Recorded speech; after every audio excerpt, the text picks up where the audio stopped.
تو ظاہر ہے کہ ہمیں جنت بعد میں ملے گی، ہم ان سے پہلے جنت میں نہیں جائیں گے۔ تو اللہ کے نبی نے ان کو یہی بتایا تھا اور یہی کہا تھا کہ اللہ تعالیٰ نے تمہیں رمضان کا مہینہ عطا فرمایا اور رمضان کے مہینے میں تمہیں ایک رات ایسی دی ہے، لیلۃ القدر خیر من الف شہر، جو 1000 مہینوں کی عبادت سے بہتر ہے۔ 1000 مہینوں کی عبادت، 5 راتیں جاگنا ہے آپ کو، کوئی تعین نہیں ہے کون سی رات ہے، جس میں 27ویں رات کی تھوڑی سی اہمیت آئی ہو، سب روایتیں ضعیف، بلکہ بہت سی تو موضوع اور منگھڑت بھی ہیں۔ تو میرے بھائیوں 21، 23، 25، 27، 29 یہ ہمیں 5 راتیں جاگنا ہے۔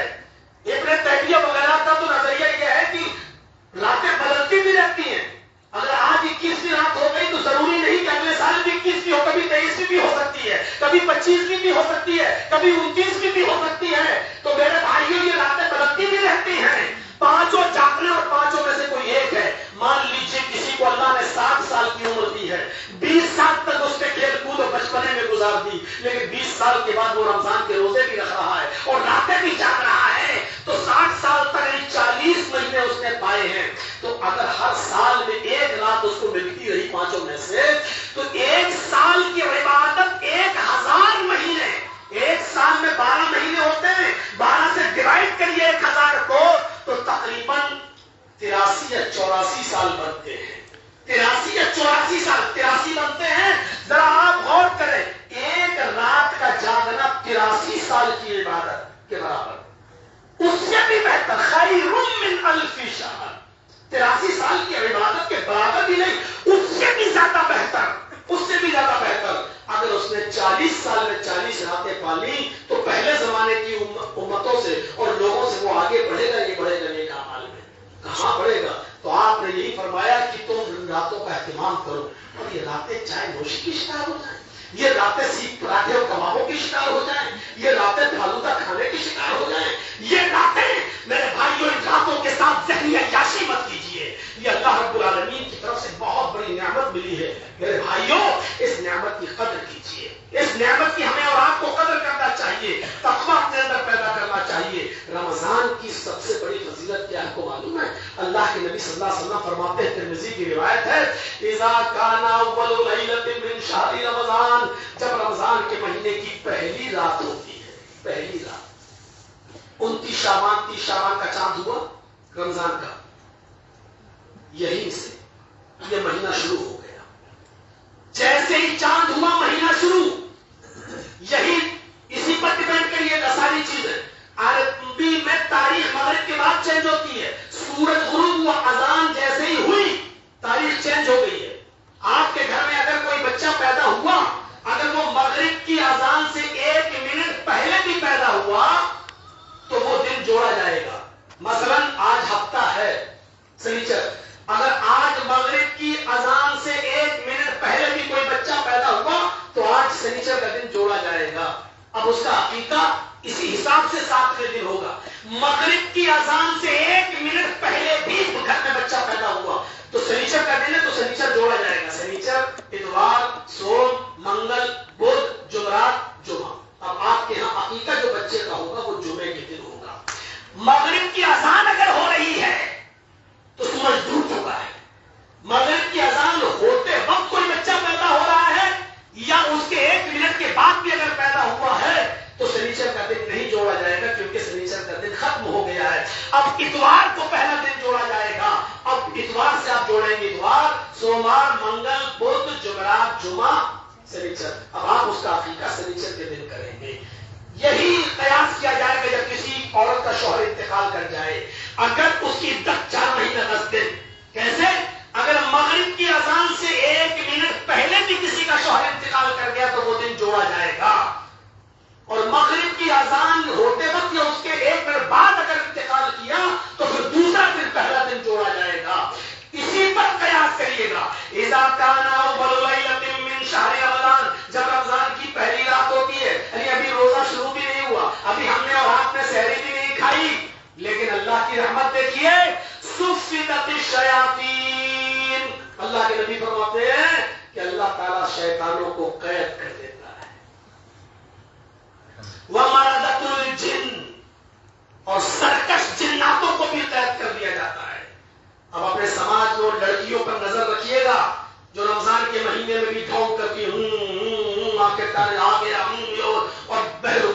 بھی کہنے لگیں گے او بہت بڑا جنات ہے، بہت بڑا شیطان ہے۔ حدیث پر بھی غور کرتے جائیے گا۔ وَمَرَدَةُ الْجِنِّ، اللہ کے نبی کہتے ہیں کہ اللہ تعالیٰ اس مہینے کا چاند جیسے ہوتا ہے شیطانوں کو بھی قید کر دیتا ہے اور سرکش جنوں کے پیروں میں بھی بیڑیاں ڈال دیتا ہے، ان کی بھی گرد کو کمزور کر دیتا ہے۔ اب سوال ایک پیدا ہوتا ہے کہ مولانا صاحب جب رمضان کے مہینے میں شیطانوں کے پیروں میں بیڑیاں ڈال دی گئی تو پھر لوگ سیخ کباب پراٹھا کھانے کیوں جا رہے ہیں؟ پھر چائے کی ہوٹلوں پہ پوری رات کیسے گزار رہے ہیں؟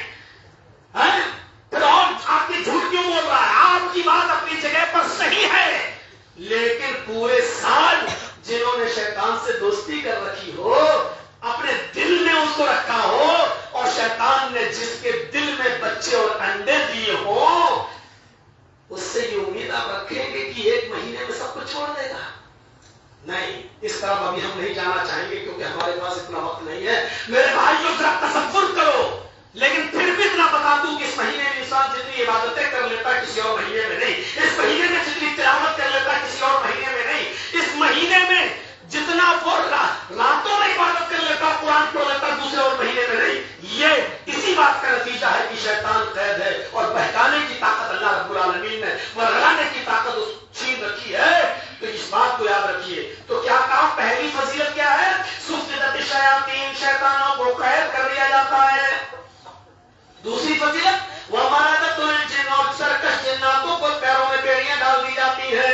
تیسری فضیلت وَغُلِّقَتْ أَبْوَابُ النَّارِ، جہنم کے دروازے بند کر دیے جاتے ہیں۔ فَلَمْ يُفْتَحْ مِنْهَا، بعد کوئی دروازہ کھولا نہیں جاتا۔ جہنم کے دروازے سال کے 12 مہینے بند رہتے ہیں، لیکن رمضان میں اس کی شدت اور بڑھ جاتی ہے۔ اللہ کی رحمت ہے کہ وہ 12 مہینے جہنم کے دروازے بند رکھتا ہے۔ بالکل اس کی کنڈیشن یہ ہوتی ہے جیسے جیل خانے اور پاگل خانوں کے دروازے بند رہتے ہیں۔ جب کوئی مجرم کورٹ سے سرنڈر کر کے جب جیل کے حوالے بھیجا جاتا ہے، جب مجرم جیل کے دروازے پر پہنچتا ہے تب دروازہ کھولا جاتا ہے اور اس کے بعد بند کر دیا جاتا ہے۔ یا کسی کی ضمانت اور بیل ہو جائے تو دروازہ کھولا جاتا ہے، اس کو باہر کر دیا جاتا ہے اور پھر دروازہ بند کر دیا جاتا ہے۔ جیسے جیل خانوں اور پاگل خانوں کے دروازے ہر وقت بند رہتے ہیں، جب مجرم وہاں پہنچتا ہے تب کھولے جاتے ہیں، ایسے ہی اللہ رب العالمین کی رحمت ہے کہ اس نے جہنم کے دروازوں کو سال کے 12 مہینوں کے لیے بند کر دیا۔ رمضان میں اور اس کی شدت بڑھ گئی، اور کہا دیکھ ہم نے جہنم کے دروازے بند کر دیے۔ ہم نہیں چاہتے کہ تو جہنم میں جا، لیکن تو گناہ کر کر کے خود جب دروازے تک آ گیا، جب دروازے تک پہنچ ہی گیا تو پھر دروازہ کھلتا ہے اور تم اندر چلے جاتے ہو۔ یہ اللہ کی رحمت ہے کہ دروازے بند رہتے ہیں۔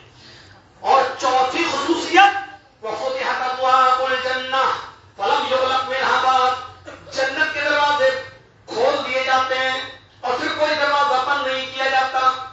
جیسے جہنم کے دروازے 12 مہینے بند رہتے ہیں لیکن رمضان میں اور زیادہ شدت ہو جاتی ہے، ایسی رمضان کے دروازے جنت کے دروازے 12 مہینے کھلے رہتے ہیں۔ جہنم کے دروازے 12 مہینے بند رہتے ہیں لیکن جنت کے دروازے 12 مہینے کھلے رہتے ہیں۔ رمضان میں اس کی شدت اور بڑھ جاتی ہے، رمضان میں اور مزید کھول دیے جاتے ہیں۔ کیوں؟ جیسے اصحاب خیر، اصحاب جود و سخا، کوئی بہت پیسے والے لوگ جو بیچارے نیک کام میں آگے رہتے، ان کی طرف سے اعلان ہوتا ہے کہ کوئی ضرورت مند آدھی رات کے بعد بھی اگر میرے پاس آئے گا تو اس کو خالی ہاتھ نہیں، کوئی مجبور، کوئی بیوہ، کوئی یتیم عورت، کوئی بیوہ عورت، کوئی یتیم لوگ اگر میرے دروازے پہ آئیں گے تو خالی ہاتھ نہیں۔ ہمارے گھر کے دروازے ان کے لیے 24 گھنٹے کھلے ہیں، 12 مہینے کھلے ہیں، پورے ہفتے کھلے ہوئے ہیں، وہ جب چاہے تب آ جائیں۔ جیسے اصحاب جود و سخا کے دروازے کبھی بند نہیں ہوتے ہیں، کوئی بھی آدمی کسی وقت ان سے مدد لینے جا سکتا ہے اگر وہ مجبور ہے، ایسی اللہ رب العالمین نے جنت کے دروازوں کو ہمیشہ کے لیے کھول رکھا ہے۔ اور جنت کے دروازے جب کھلے ہیں تو رمضان میں اس کی شدت اور بڑھ جاتی ہے۔ اور پھر دیکھیے 5ویں فضیلت کہ اللہ رب العالمین کی رحمت اور کرپا کو دیکھیے، وَيُنَادِي مُنَادٍ، ایک فرشتے کو ڈیوٹی دے دی، آئے فرشتے تم کھڑے ہو جاؤ اور ہر رمضان کی ہر رات میں اعلان کرو، ہر رات میں اعلان کرو، رمضان کے ہر دن اعلان کرو۔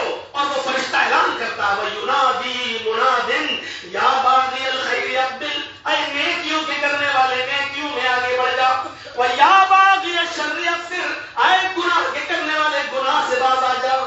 اللہ اعلان کر رہا ہے اور اس کے لیے باقاعدہ اس نے ایک فرشتے کو ڈیوٹی دے دی ہے۔ وہ فرشتہ پکار پکار کے کہتا ہے اے نیکیوں کے کرنے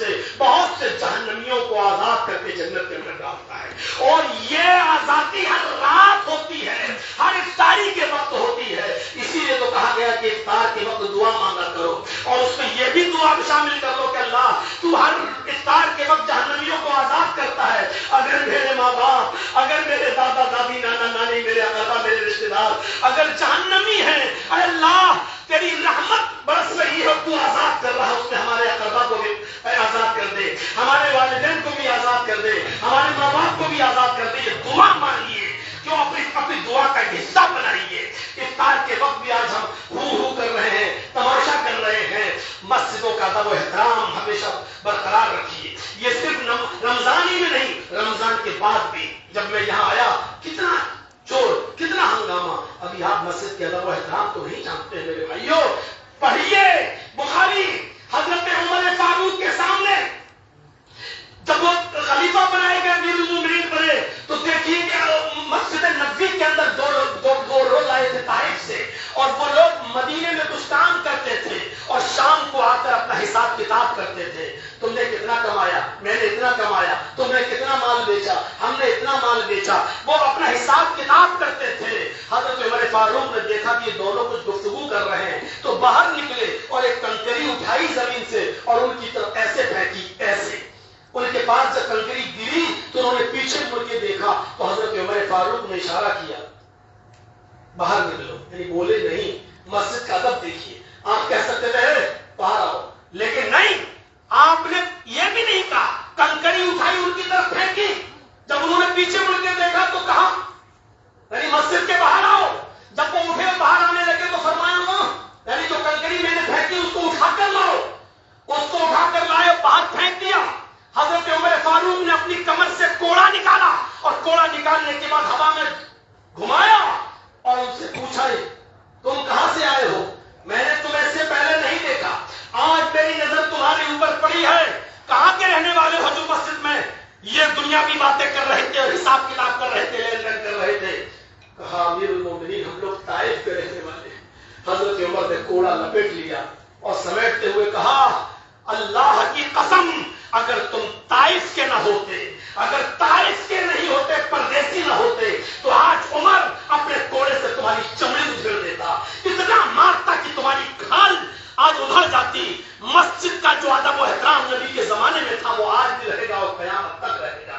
مسجد اللہ کا گھر ہے، اس میں صرف عبادت ہوگی، دنیاوی کاروبار نہیں ہوگی. اسی لیے تو کہا گیا ہے، حدیثوں میں آتا ہے کہ اگر مسجد سے کوئی آدمی اعلان کرے کہ میری بکری کھو گئی ہے، میں کسی کو ملے تو دے، تو اعلان کے جواب میں کہنا چاہیے کہ اللہ کرے کہ تجھے تیری بکری نہ ملے. اعلان ہو کہ فلاں کی گھڑی کسی کو ملی ہو تو دے دے، فلاں کا موبائل ملا ہو تو دے دے، اس کے جواب میں کہنا چاہیے اللہ کرے کہ تجھے تیری کھوئی ہوئی چیز نہ ملے. اگر اس طریقے کے اعلانات مسجد میں ہونے لگے تو آتے رہیں گے، جاتے رہیں گے، علماء پیدا ہوتے رہیں گے اور آتے رہیں گے اور جاتے رہیں گے. میرے بھائیوں، کوئی بھی آدمی اتنا بڑا نیک انسان نہیں ہے کہ وہ جبرائیل سے بڑا نیکیوں میں آگے بڑھ جائے، اور کوئی اتنا بڑا سرکش اور شیطان بھی نہیں ہے کہ وہ ابلیس سے زیادہ آگے بڑھ جائے. اس لیے اپنے آپ کو معتدل بنائیے اور توبہ استغفار میں اس رات کو گزاریے اور کسی کی عزت کریے عزت کے دائرے میں.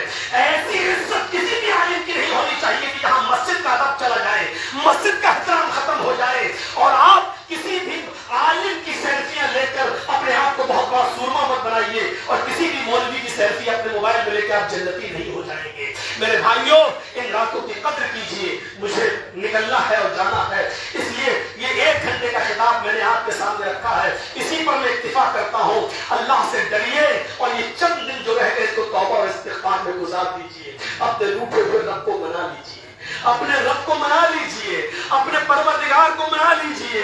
اور وہ رحمت والا ہے، وہ کہتا ہے کہ مانگو مجھ سے میں تمہیں دوں گا. اس نے تو حکم ہی ادعونی استجب لکم، تم مانگو دوں گا میں، ادعونی استجب لکم. کسی آدمی کو مانگنے پر نہ ملے تو یہ نہ کہے کہ یار ہم تو مانگ رہے ہیں، نمازیں بھی پڑھتے، روزہ بھی رکھتے ہیں، سب کچھ کر رہے، پھر بھی اللہ نہیں دے رہا ہے. مانگنا تمہارا کام، دینا اس کا کام. نہیں دے رہا تو اس میں اس کی مصلحت ہے. آپ کا بچہ بیمار ہو جائے، نیمونیا ہو جائے، ڈاکٹر کے پاس آپ لے کے